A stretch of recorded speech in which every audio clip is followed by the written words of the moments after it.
just gonna Count to 10, count to 10, count to 10. Count to 10, count to 10, count to 10. Right, if we're streaming on YouTube, it's all going over the air, even if we can't confirm it yet.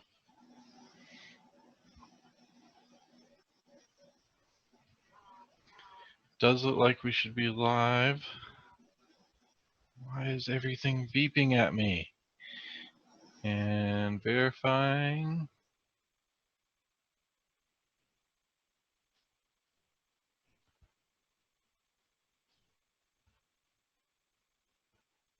Yep, looks good. So we are live and on the air.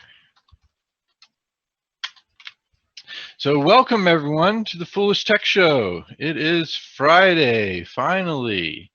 And we are here mainly to provide you support and answer any questions about our products and services. If you have any of those, feel free to jump over to foolishtechshow.com. We have a couple ways you can join our IRC chat from there. We'll be more than happy to talk directly to you and answer any of those questions or concerns you may have. Otherwise, we'll just sit around and talk shop and bring up interesting things that we found and hopefully have good discussion with our IRC chat. So just a note on that too is to point out that any opinions expressed here or possibly anything that can be construed as facts are more than likely just opinions and opinions of that sole person that stated them, not of the entire company or everyone else involved here. So with that warning, I guess we'll go ahead and get started. Looks like we already got Zombie Worm in the chat. Kind of seeing Glenn going in and out. Maybe he's having some Australian ISP issues. But we'll go ahead and start off with the Bleeping Computer Week in Ransomware Review. They've come out with quite a few things, it looks like, this week. Some of them we've talked about on the show, like the Locky updates. They went with 2 new extensions over the past week. And yeah, that's not cool. Then looks like there's a Quack Quack, the Angry Duck ransomware, a Lock 93 ransomware been discovered. Then a Hucky ransomware, a Hungarian Locky wannabe, and the Survey ransomware, which we talked about yesterday, I believe. There was an interesting big list, isn't it? Yeah. They're churning them out, man. They are churning them out. So That's definitely take take advantage of our Crypto Prevent version 7 sale of 20% off lifetime keys before we update the pricing, which is going to be on this coming Monday. We're going to be releasing Crypto Prevent 8, putting some final touches on it there, and then we'll be doing probably some testing over the weekend. And then we should be ready for release on the 31st or Halloween there. And all licensed keys that are version 7 will update automatically to version 8 as long as you have the automatic updates enabled. Otherwise, you can always go in and update manually and get version 8 that way. So definitely go ahead and check those license keys and get any ones you want.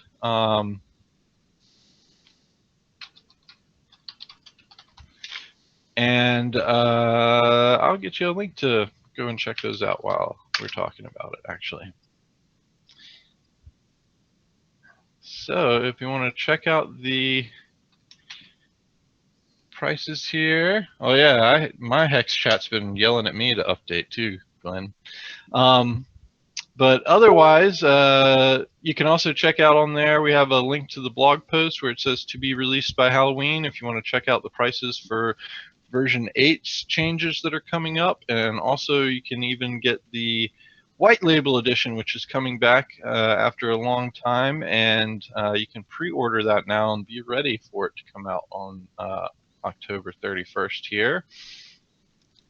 But in other news, let's see if they had some other stuff. They have a good one. I kind of want to come back to that though. And then they have a Sysm virus screen locker and a CryptoWire ransomware, Ox ransomware, a Jack.pot ransomware. So all kinds of ransomware is coming out. So definitely a good idea to get on Crypto Prevent version 8 there, and even testing out the beta, and let us know if you have anything come up right before we get ready for this release here. Then I thought this was a super interesting article here. So found and offer security researchers or companies to purchase keys so that they can decrypt people that have been encrypted, and they offer to sell them to them. Well, this person offered it to the wrong one, because when they made the offer, guy came back and said, "No thanks, we don't need them. We already got them." And apparently, this security researcher hacked into the Real F Society, which is one of the ransomware makers out there, and has been collecting hundreds or thousands of keys over the past weeks or months that they've been inside of their system, and have been decrypting all kinds of people with that. So when they got a message, they were really excited about it, and kind of made some fun of them on Twitter for it. So I thought that was a super fun story to kind of make things rounded out. The hackers getting hacked there, or the ransom malicious people getting hacked and stuff. So yeah, I thought that was fun. Speaking of Halloween, though, this was a pretty cool decoration idea, although you definitely can't leave it running for too long, because I assume it would catch on fire here. But apparently someone took a 5,000 watt light bulb and put it into a pumpkin, and that made the pumpkin glow red. Pretty crazy looking, actually. So it was probably a halogen light or a xenon light, one of those two. I think that's what gets up to those high wattages. And boy, would that be expensive to be running for a prolonged period of time, but it definitely does look cool. Yeah, we got Clan and Zombie Worm in there. Hey, hey. Another Halloween thing here. Michael, if you can mute while you're typing, please. Oh, sorry. Another cool Halloween thing here was this mask is probably the creepiest one I've seen this season. It's an oversized baby face. I could think of some crazy costumes to go along with that one, but man, it does look creepy. And what else we got here?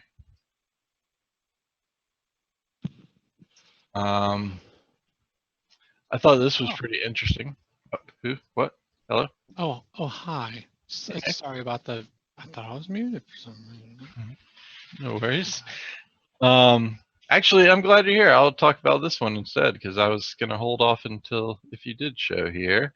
So apparently, someone went around and did a survey of who gives out the most fries, like with fast food restaurants or semi-fast food restaurants. And Nick, I bet you could take a guess at who gives out the most fries. Five Guys. They were the winner by a slim margin, apparently, though. Smash Burger, which is much bigger out west, we don't really have any over here on the east. They give out a large number of fries too, but Five Guys won with a whopping 98 fries per order on average, and Smashburger came in with a whopping 91. So far, far more than you get at your regular Chick-fil-A or McDonald's, Burger King. So they're counting the individual fry. Yeah, I'm like, yeah. why won't they count the weight or something? How do you count a fry? Like they're all different lengths sometimes. I don't know. You know, I was wondering too. I have been recently wondering. What's the standard? As I look at fries, I'm like, I could never make a whole potato out of these. How do we know they came from actual potatoes? Like, especially the ones like Chick-fil-A where they have the potato skin on it. So Like, whatever. What do you think they're coming from? What do you think they're? I'm sorry to interrupt. What do you think they're coming from? I have no idea, but like it's like it could be fake, but like I kind of understand that, like, okay, they get sliced up and then they get put into a big thing and then they get put into smaller bags and then those smaller bags get kind of shaken up, and then they get put into fryers, and then those fryers get sorted out. But really, you would think you would have at least one or two fries that you could put together and be like, yep, this is the same potato. But I've looked through fries, and I have not come across that yet. So On I the don't think you're scale, gonna make a actual one single potato with a I wouldn't imagine a whole out of just a bag. potato. on the scale that they're doing it, I would doubt Maybe that like you could. two fries would It's not match like you up. buy a puzzle and you expect to get all the pieces. Well, You sometimes may they're not, still stuck when together. you're The two serving, fries. get all those pieces. Most of the ones stuck together, they're all different sizes and stuff. So those are like usually Where do stuck you eat together fries? during when they get fried. So when Hmm. they're in the fryer, that's when they stick together because they melt. And Well, then no, I've seen the ones with that like just didn't get cut, like half of the like they're literally like they were joined. So Huh. Glenn I mentioned, haven't seen They're those. not stuck together joined. They're like the same potato. I can't remember where I saw that, but Glenn mentions that they use the leftovers when there's maybe a subprime fry or something like that. It maybe gets made. He's suggesting it gets made into potato patties, and I'm assuming maybe like hash browns type stuff. Um, I'm glad you said that as patties because I read that as pates. yeah, he And I was definitely like, didn't what's spell a that right. potato pate? Maybe he meant cakes too. I don't know, but I'm guessing it's a maybe little that's different. Potato another cake. word for it. Think Yeah, about I was thinking it was Australian possibly, but hash brown. Who knows? potato cake sounds delicious though. Yeah.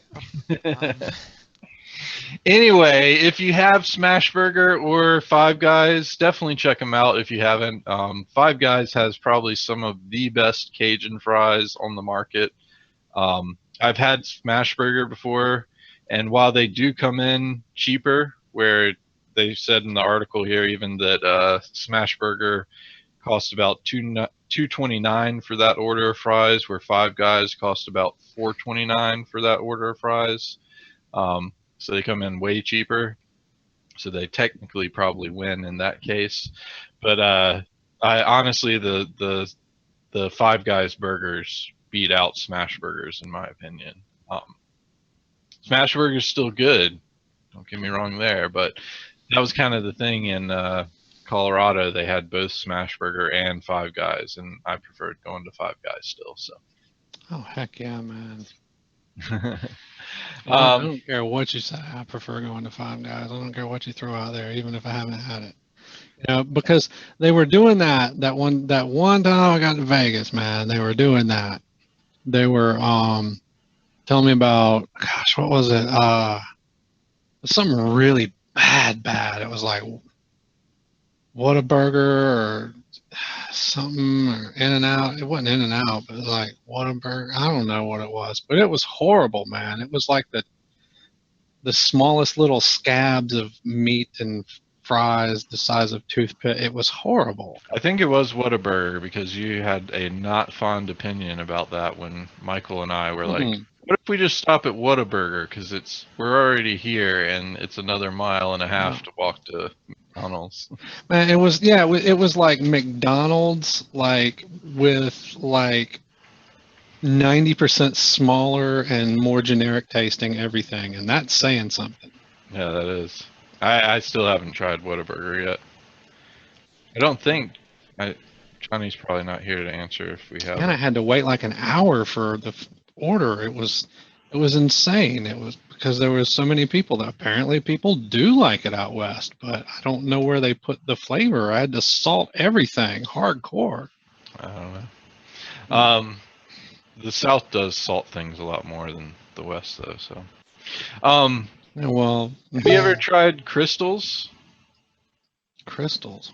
Yeah, it's like a imitation, or it's like a similar or a competitor of White House. Oh no.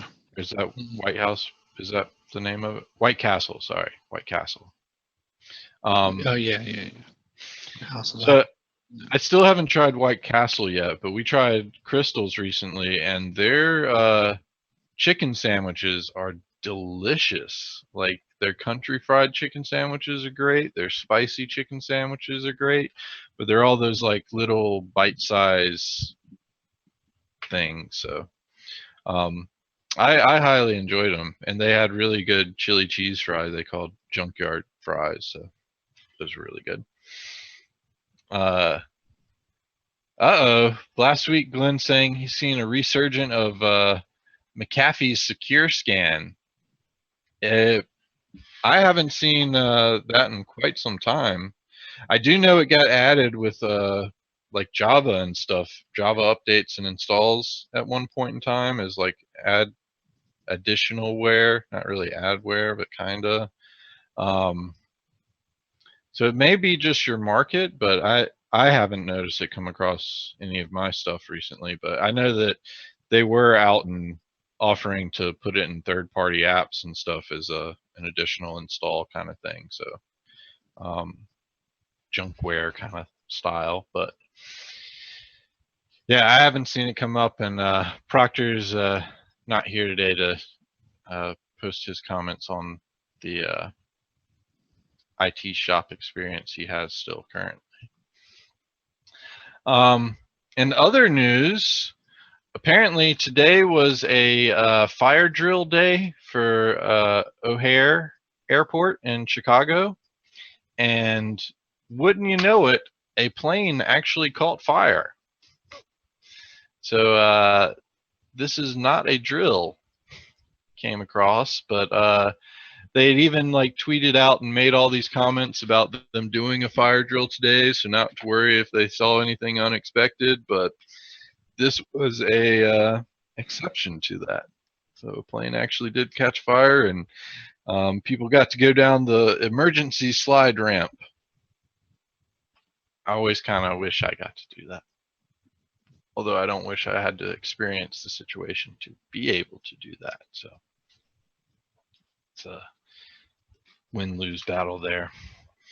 I thought this app was kind of interesting. Not sure if anyone else has heard of it or if it's only limited to New York, but there's an app called Vigilante, and Gizmodo does not put it in that well of a light, but essentially what it is an app where you can record and then upload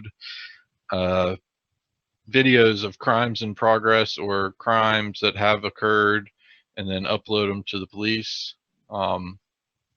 I thought that was actually an interesting thing, but it does note in the article that you might get yourself killed doing that, which is definitely another side of that you have to be aware of. Yeah, So. I have a problem with that. I also have a problem with the vast public just deciding that now they're going to investigate crimes, and I don't know. I think there may be, like, if somebody has a beef with somebody else, I'm sure they could, kind of set them up for something. I just think this can be abused, is what I'm getting at, I guess. What do you think? I could see that happening. Glenn calls it a dash cam, and that is another option there. But that's kind of where I was thinking maybe it would be better, because then you have an easy way to get that information to the authorities, is what I'm looking at it as. Because when things happen, people pull out their cell phones anyway and start recording. I So like the dash cam idea, though. If it's a camera on the car, and it would help you in the event of accidents, it would help you if anybody approached your yeah, car. dash It cams would are help awesome. you with the police officers dealing with it would help you with a lot of things. And I also think it's limited abuse. In other words, it's not so. I mean, I guess depending on the device, but typically, I don't know with the dash cams, you take them out and just walk around with them. I mean, I want to. In other words, I don't want there to be. I don't know. I guess I don't want the public surveillance, issue. I don't want people spying on other people, and constantly filming them, and then just, oh, my reasoning for that is I think they're going to commit a crime, so it's okay for me to do this now, stalk them and spy on them. It's. Well, I think that's already happening in No. today's smartphone age. Like I said, that's one of the first things people do when something crazy or strange is going on. I mean, like, look at that plane catching on fire thing. Like, people were barely far enough away from the airplane, and they're already turning around taking pictures of it. So, Oh, yeah, that's very true. not like it's going to go away. But I do love dash cams, and I wish they would start coming pre-built into cars, because for all the reasons that you said, Michael, they are a great option, and you end up with some awesome videos. I highly recommend, if you haven't, I've already mentioned it on the show previous and a couple of times at least, but search YouTube for Russian dash cams. They have some of the best things going on in Russia, and it's just, you'll have hours and hours of crazy things to watch. So I like your idea, Brantley, about the building them in. I mean, almost all, particularly luxury cars these days, have tons of rear view cameras and all sorts of things like that. yeah. I think it would be trivial for them to add a front-facing one, dash cam type one, and I think they could easily market it. And I'd want Yeah, everywhere. 360 view, Sure. honestly. Sure, but I think that they could easily market this to their customers, even if it involved some sort of price increase. They could market it as safety. They could market it as any number of ways.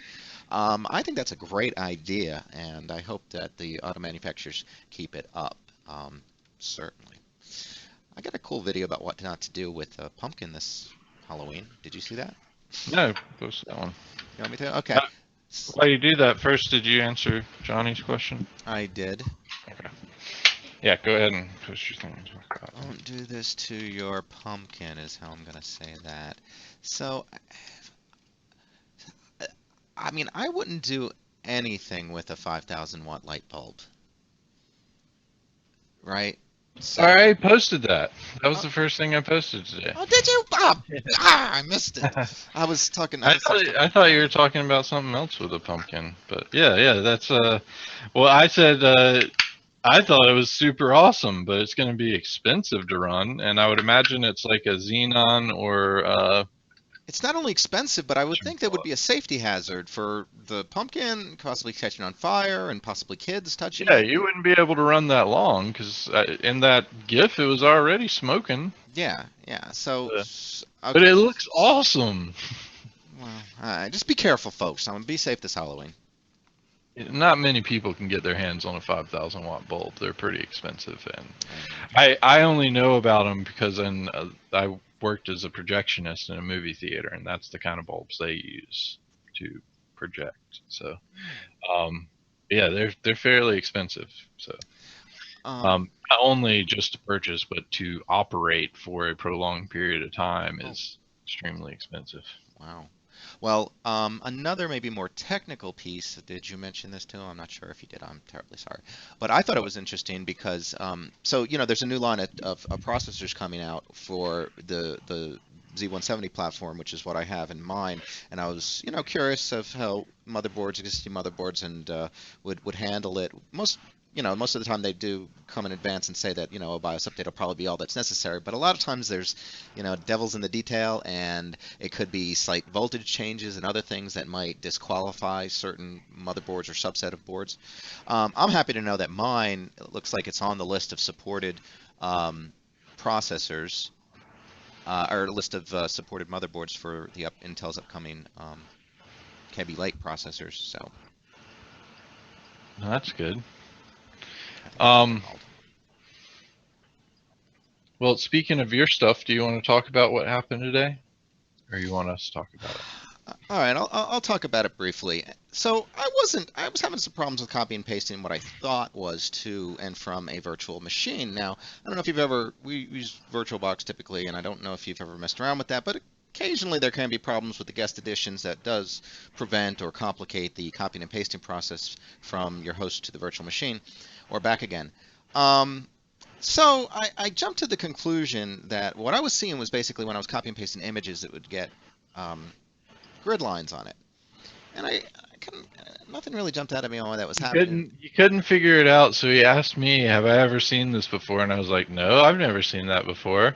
So, and then I was like, "Well, are you copying and pasting from a virtual machine to your computer?" And he was like, "Yeah." And I was like, "Why don't you just paste inside of the virtual machine and copy it over?" And he was like, "Oh yeah, well yeah, that seems to work fine." So he did that, and But it then happened locally too. It happened locally, and that's when. Then today you found into that issue that it happened on your local system as well, not with the virtual machine, and you're like, "Man, I got to install a graphics driver update." And I was like, "Well, first off, you don't have to install a graphics driver update. You want to install a graphics driver update reboot. So the first thing there, that aggravates me when people get their wants and needs mixed up. Don't ever cross him on that point, because I had to spend 15 minutes apparently. Anyway, I do see he's right. He is right about that. But not having understood the or not having immediately thought of the alternative, it did sort of seem like it was a need to me at the time. But after further evaluation, at any rate, let's move on. Yeah. I didn't know So that he Paint installs had. a graphic update, and then it was still happening to him, and he's freaking out about it.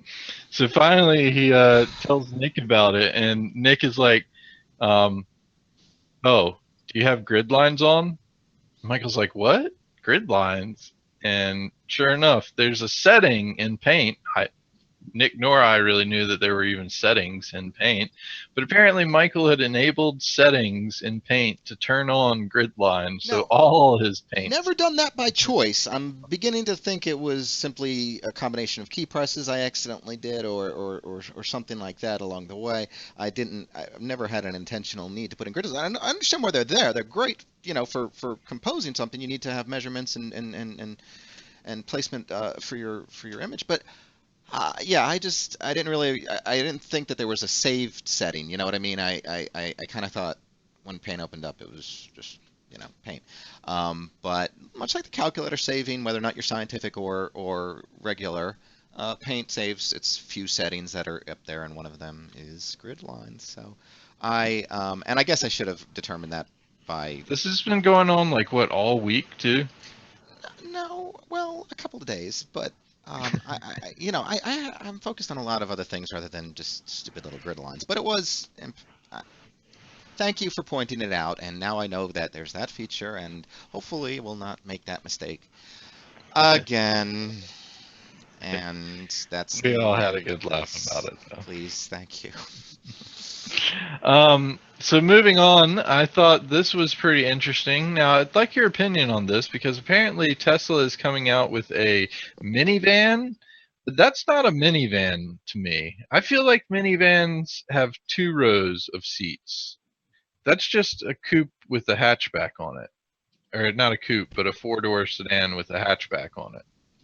It's not really a It's not minivan. even a hatch. Is it a hatchback? Yeah, I guess. Maybe so. It's a hatchback. That is a hatchback with gullwing doors. Yeah. Yeah, It's the a doors It's are awesome, but 4-door hatch, so it's a 5-door car. yeah, Looks like the front door's open regular and the back doors are gull wings, which are always annoying. they're awesome though, especially if they're automated, which I would hope they would be, like where you just push a button and they close or open. That is not a van, though. Yeah, but I would not classify that as a van. How can it be classified as a van by Well, any there's standard? nothing beside it, so we can see like a high link comparison to anything. Oh, that's Well, it's true. only got the one set of seats. No, there is a comparison here, There's right? a couple other there's a couple other things. Like I might classify it as an SUV, maybe an SUV, but I would not classify that as a minivan. That blue picture next to the Jeep. Yeah, it's like a hatchback SUV cross. Yeah. Crossover, yeah, one of those crossover things, probably what I Because would it's not much bigger than that Jeep parked in front of it. Yeah. But how many people can you fit inside? You can't fit more than a regular sedan, right? I would say 4, yeah. 4 comfortably, 5 maybe. Or a confused station wagon. Yeah, maybe. Yeah, confused station wagon. That might be it. Um, Station wagon crossover. I guess that just wasn't fancy enough and then for the him. question is what the cost, if they're putting it in that class range. $150,000. $150,000. Who? And they're right. I mean, I'd rather almost get a regular van for, I'd be like, But no, there is one difference on that. A, it's No, all it's electric, Tesla. and Yeah, B, it's Tesla. So. it will get up to highway speeds in seconds. So Well, I mean, most of the electric vehicles. we're gonna be in a minivan. I'll show you how fast they get up to highway speed. So Okay, compared to traditional minivans. You'll yes, get but there by the time you get to Texas. yeah, we'll be up at highway speeds about the How time many people have the need for performance with a van or even a minivan? I think these are two contradictory sort of specs to some extent. And 150,000. I don't know. But I thought it was interesting either way. Confused coupe. Confused coupe. Yeah. So I Videos you've seen. on the automated stuff, apparently someone named George Geohot Hotz has been has said he's going to cancel his self-driving add-on amid legal security scrutiny Oh issues. yeah. I heard about this. Did you? And this is a guy that has won like lawsuits against Sony for hacking the PlayStation 3, I believe it was.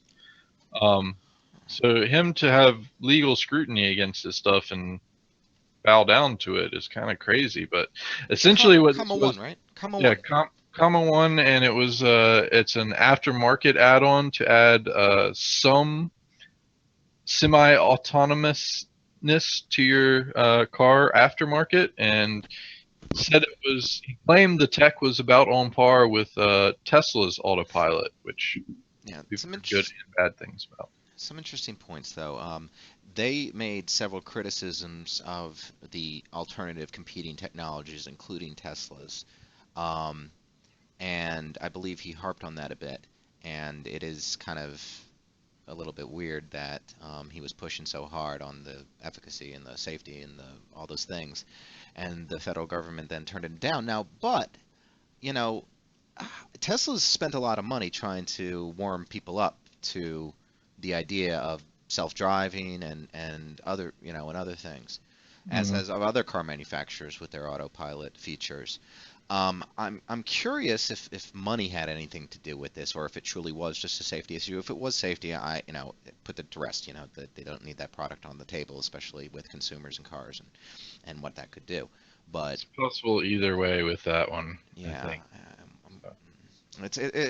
it's hard to say. But if it is truly a real product and it's a safe product, then I would believe that they could reintroduce it and have Well, them they said reevaluate. that they were going to look into using the technology in other means. So So they're it giving could up. still be something cool coming from that. Well, the line that the letter he got was like, if you don't do this and cancel this, you're going to be charged $21,000 a day until you do. That sounds. Yeah. Well, I mean, I'm all for preventing this unsafe product from reaching consumers again, but I that sounds pretty harsh. I haven't seen that come down. Now, either it's incredibly unsafe, and you'd expect that, or maybe there's some politics going on. But I feel like with something like that, that sounds more like politics going on. maybe hard to say. I'd love if anybody has any follow-ups on this or any other similar articles, if you can share them so we can get an update. If not. And maybe he just came out with this publicly to kind of put that thing to rest while he works on alternative options to take it forward. So there's a couple of things that could go on, but it's interesting article nonetheless. Thank you. Speaking of interesting articles, Legos have been coming out with some awesome stuff recently. This person made a Lego coffee maker. So entirely made out of Legos and Lego maker parts, a complete coffee maker. You can't show Lego without including the Halloween Lego videos, one of which I think Tank sent us earlier.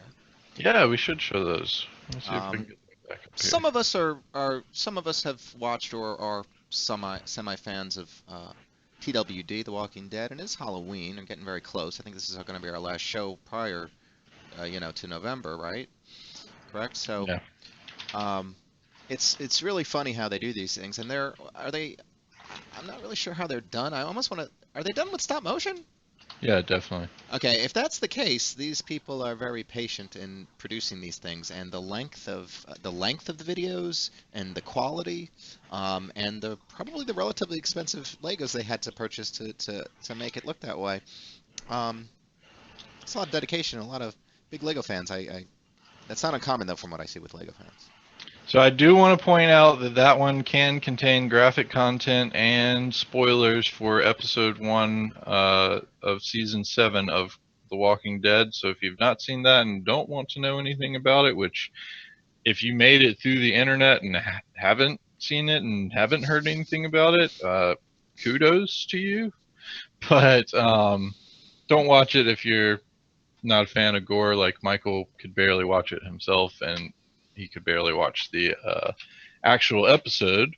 But this one is a little bit better off. Still slightly graphic, but not as bad. I can't spell this, so I'm just going to put Chainsaw M.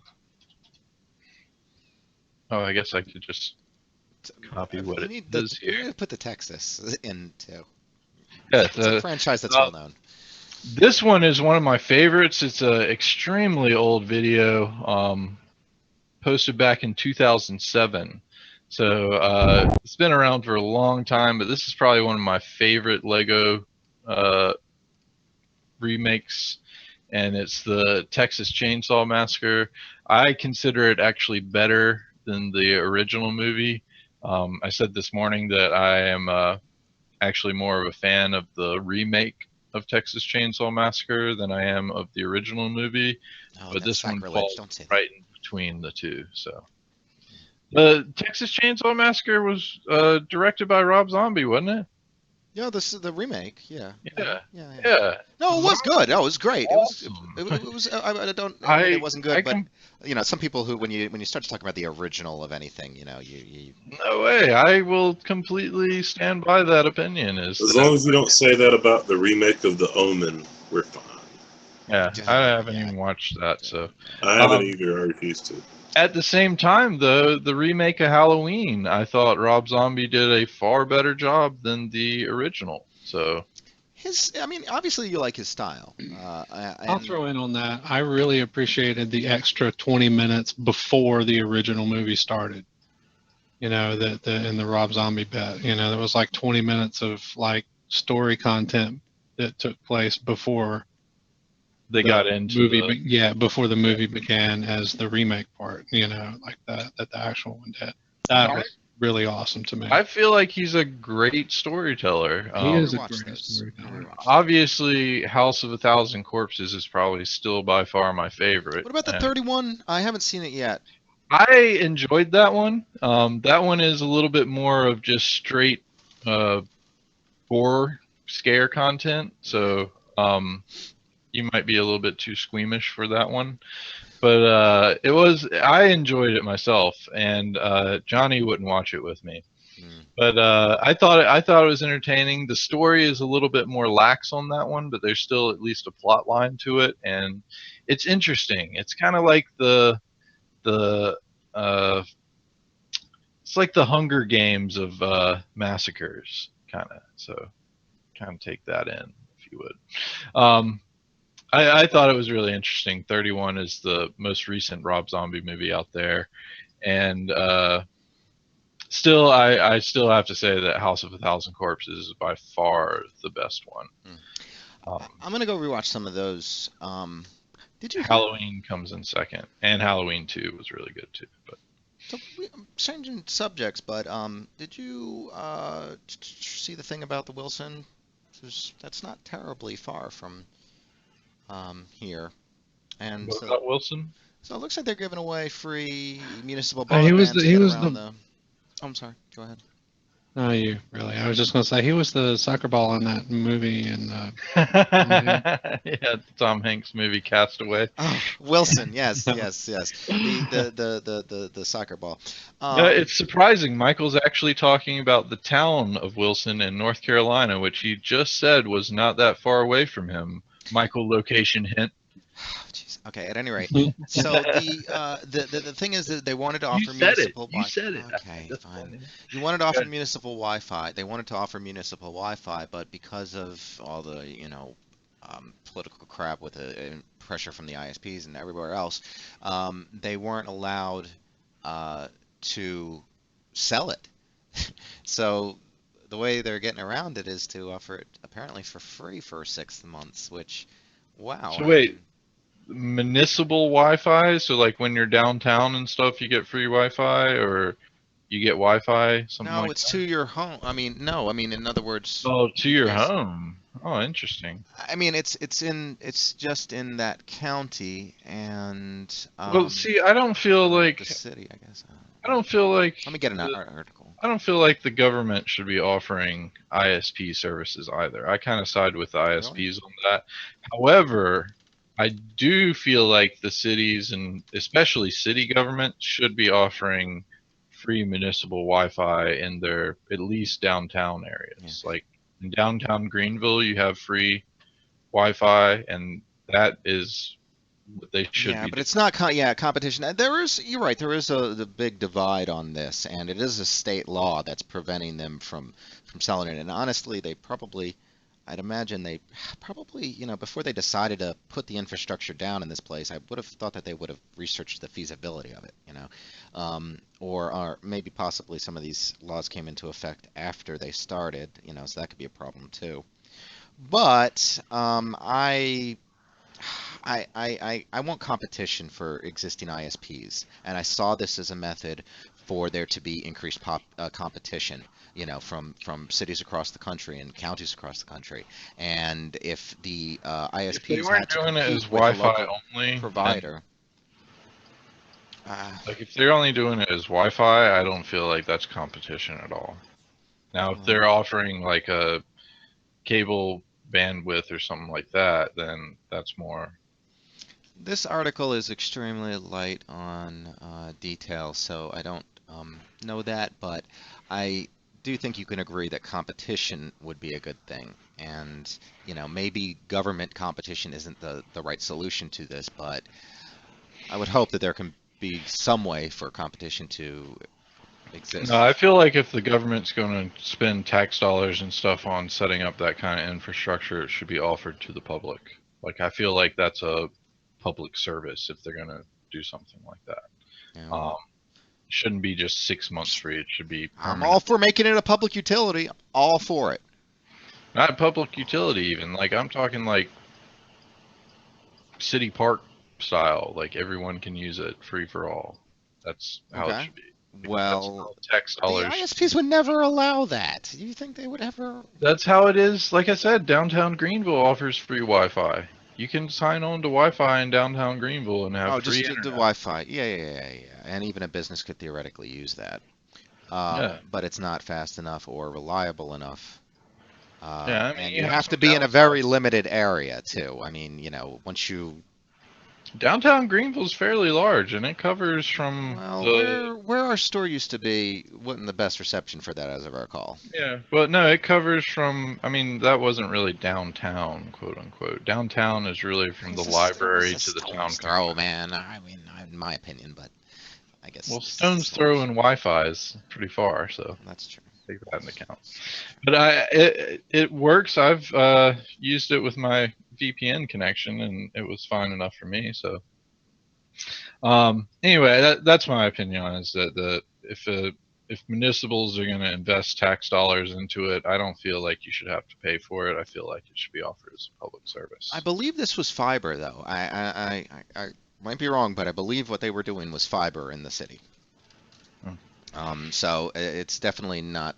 I don't believe it was wireless competition like you're talking about. But I agree with you, because that wouldn't conflict with the ISPs, and businesses would still pretty much have to purchase additional, that. But the public, in a park, outside and about, they can.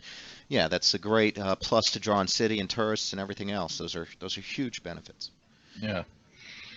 So other internet news, apparently someone was extremely upset with No Man's Sky and their developers today, to the point where they went out and hacked their Twitter, email, and something else. What was it? I just had heard Twitter, so I didn't realize it was more than that. And somebody was using the email. Wasn't it also? But it was a part of their team, right? It was a developer, was it? That they think that it was. Forbes and Mashable both reported on this morning. Both say that they were told by someone using Sean Murray's email that the mistake tweet was from a disgruntled employee. It's unclear if those emails were legit, because they could have been, their email could have been hacked as well. So yeah, it was interesting, and yeah, I just thought it was funny that that happened. So anyway, I thought it was interesting. Be wary, set up two-factor authentication, things like that.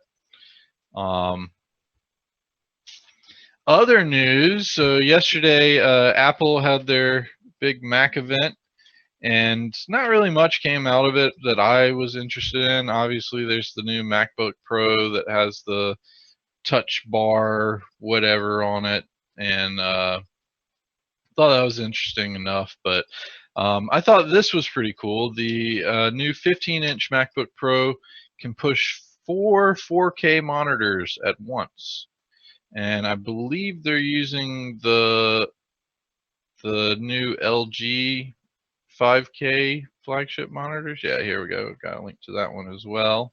I'd So like to. Can you show me, or does your link contain the actual laptop model that's able to do this? Because I have a follow-up story on this possibly.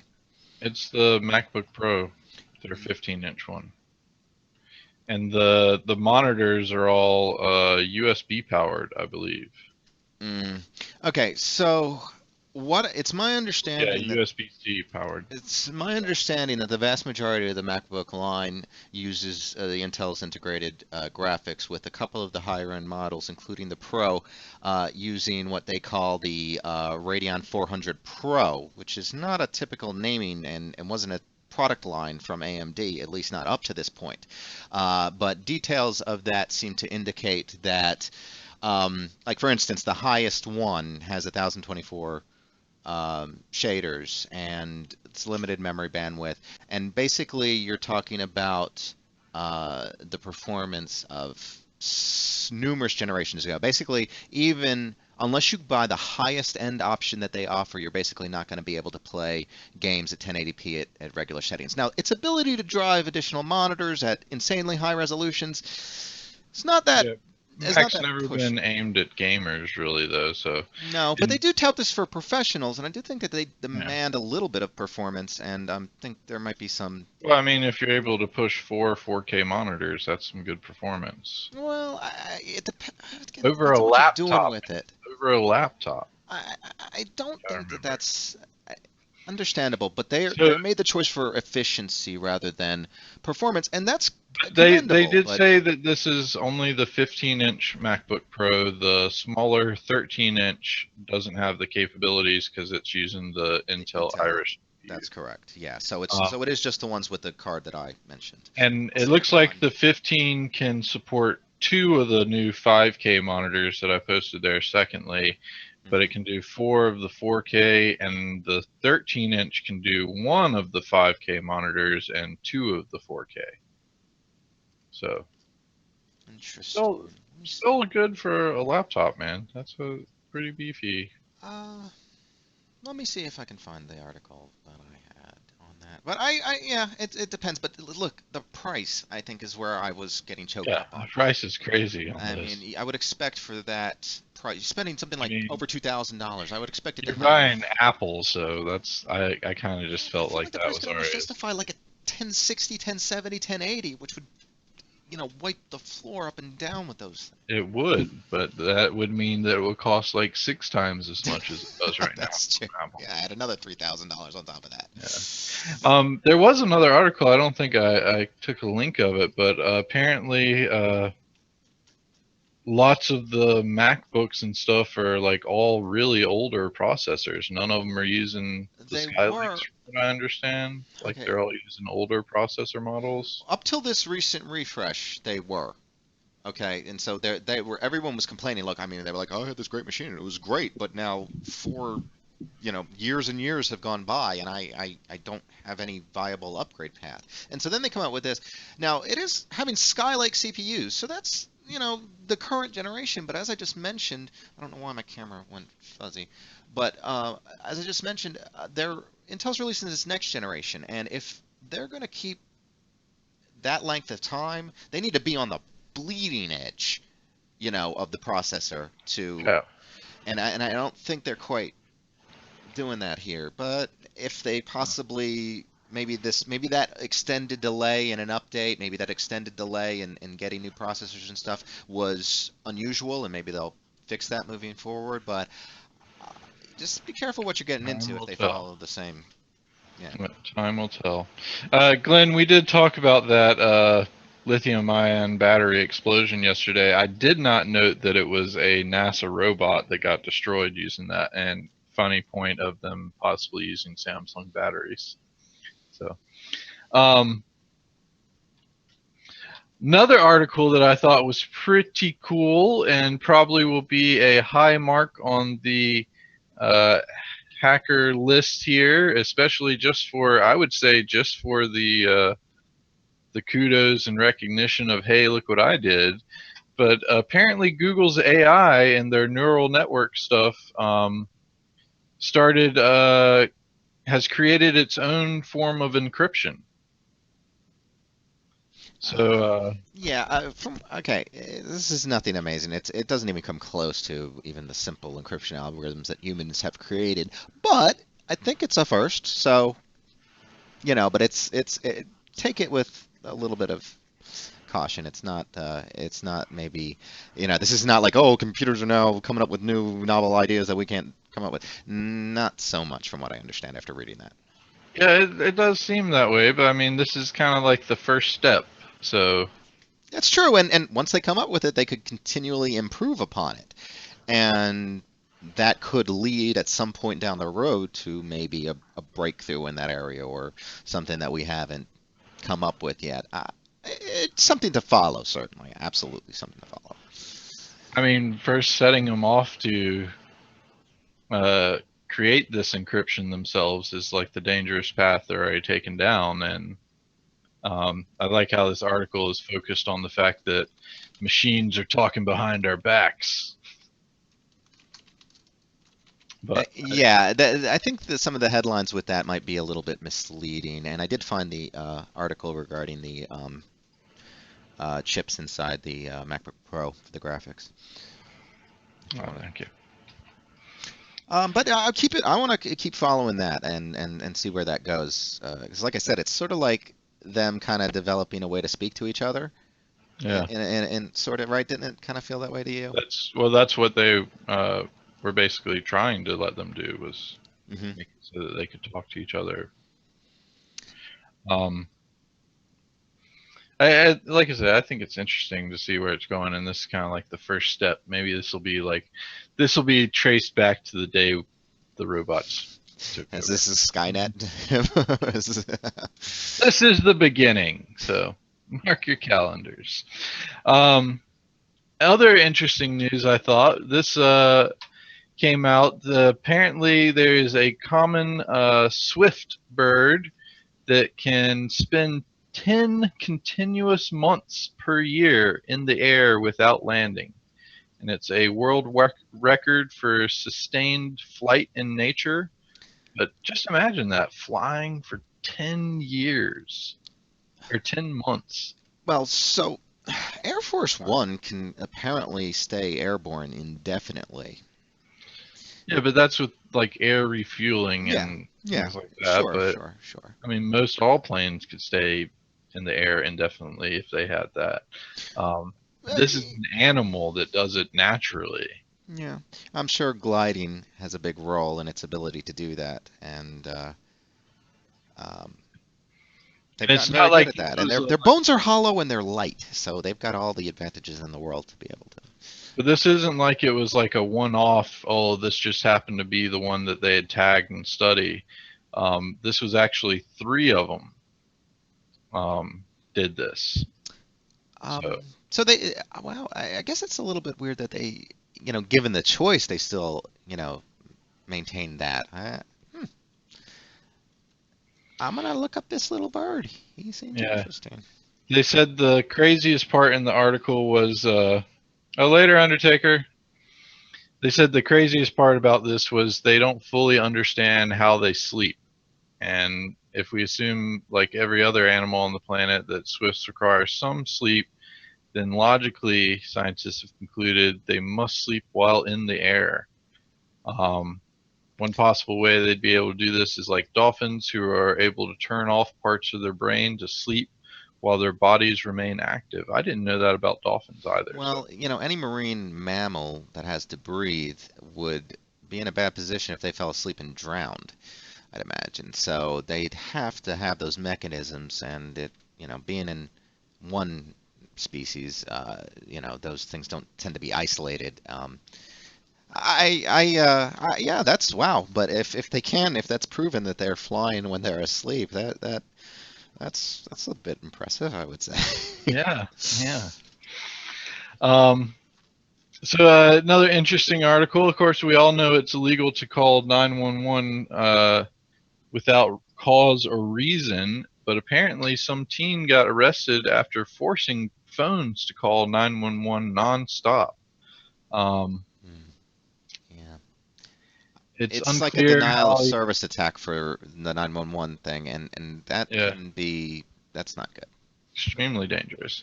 But they said it's unclear how exactly this was done, but supposedly a link was deployed to the phones to repeatedly call 911. The teen learned about a bug from a friend that served at the core of the attack, and figured out how to exploit the bug using JavaScript code to force iOS cell phones, presumably iPhones, Yeah. to perform a number of functions, including dialing phone numbers. So, not sure why they would have decided to take it to. Yeah, I would have thought there were more lucrative ways 911. to capitalize on that bug, as it were.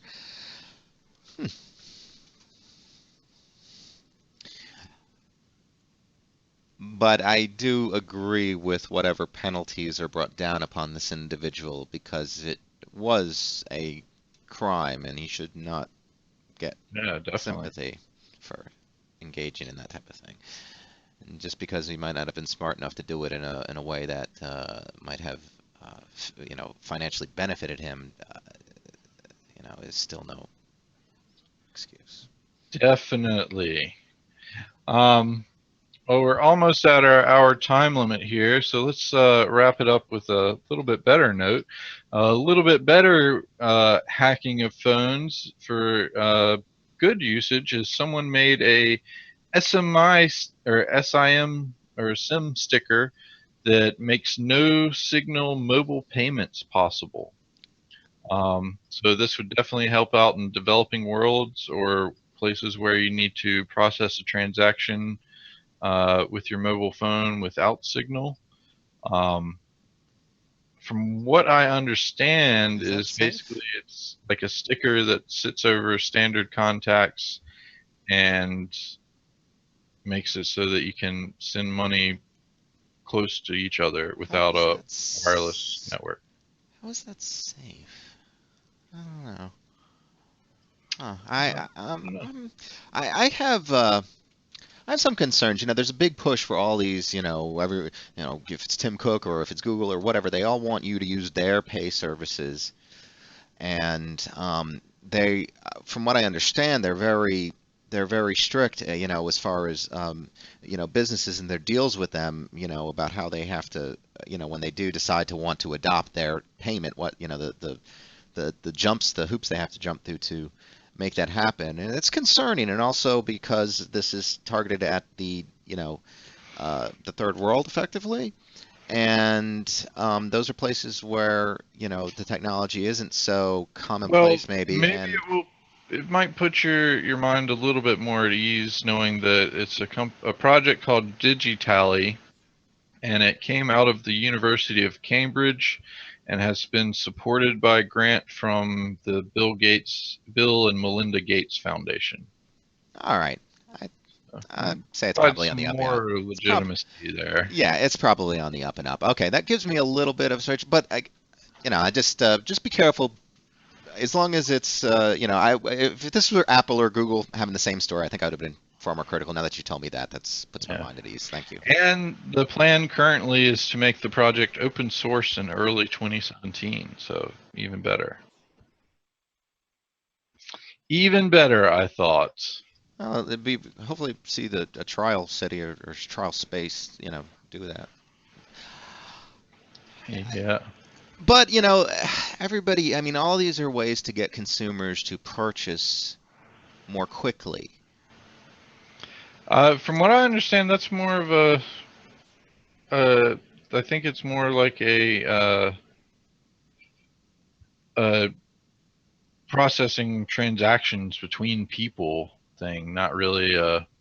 Hey, I got a shop here and you can make payments this way. Oh, okay. I think Well, it's more like maybe I need to read the full article, and I'm sorry for jumping to conclusions without doing that.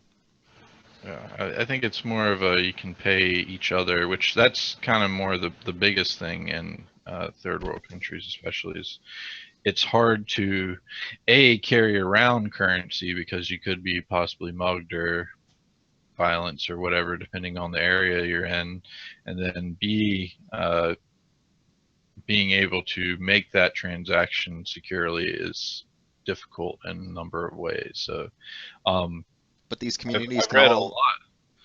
these I don't know. communities can all afford cell phones, though. I take it.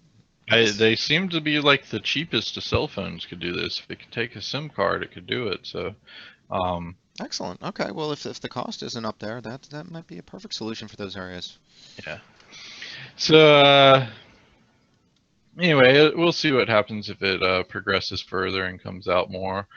But Let's hope for the best. Let's hope for the best. we are at our time limit, so I'll go ahead and just drop 2 more interesting links that I saw here to wrap up today. Internet Archive has a new collection of classic GIFs that you can search.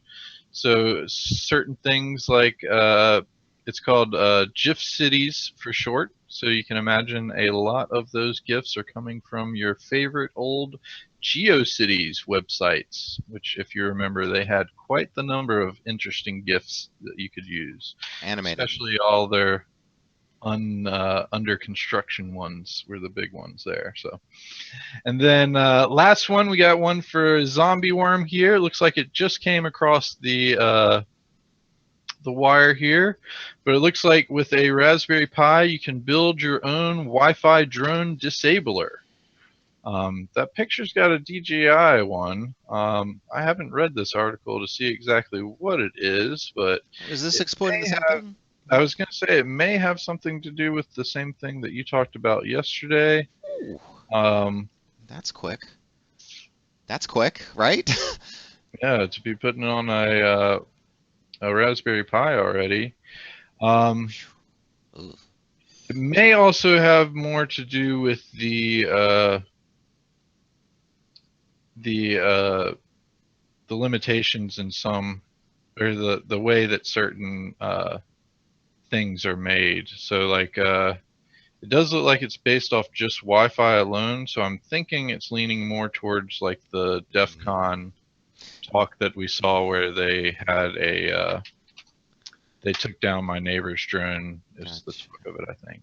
Okay, yeah. It might be different. If it does turn out to be that other thing, though, that's a little bit scary because they were speculating that it would eventually be a big problem, but that in the short term you probably shouldn't immediately worry about it. But that would obviously change if this were that. But let's hope this is something a little less. So this is the video I was talking about that I think it's probably more based on this because this has been out for quite some time, over a year. But essentially with this, the Parrot drone particularly use a Wi-Fi access point as their communication route. So your drone has an actual wireless access point on it and is broadcasting an SSID and has Telnet completely open on a unsecured wireless network. So you can connect to the wireless network, Telnet into it, and then control it at your whim.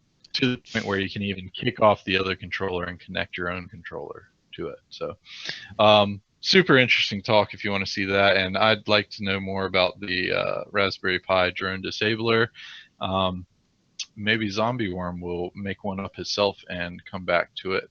I just thought it was quite interesting that they had a DJI Phantom in the picture there. So possible it is using what we talked about yesterday as far as the taking down a drone. Which, do you have a link to that one? Yeah. Let me see if I can find one real quick.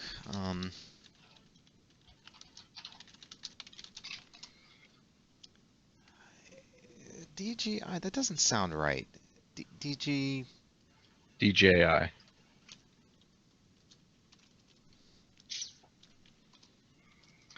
I can look up the one from the show yesterday. Damn, my sticky fingers today. Sorry.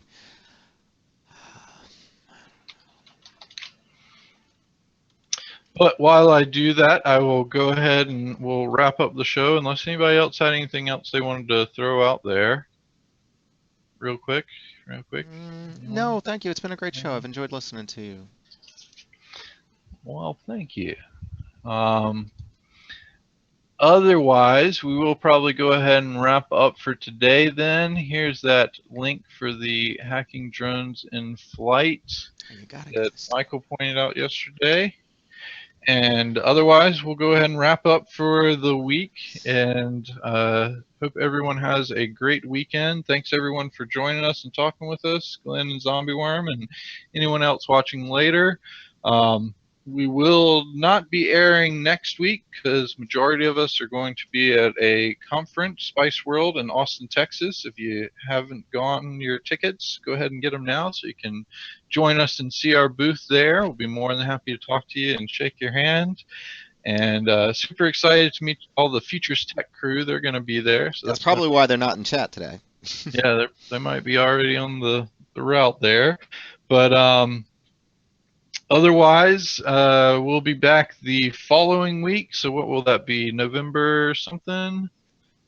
November 7th. Yeah. November 10th is when we'll be back, actually. Wait.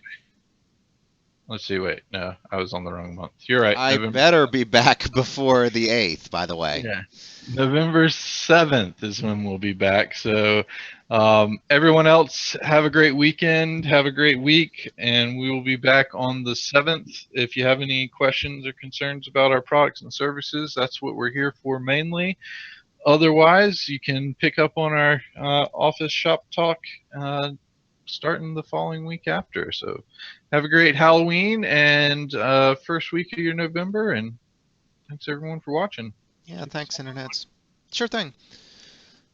Shutting down Twitch and take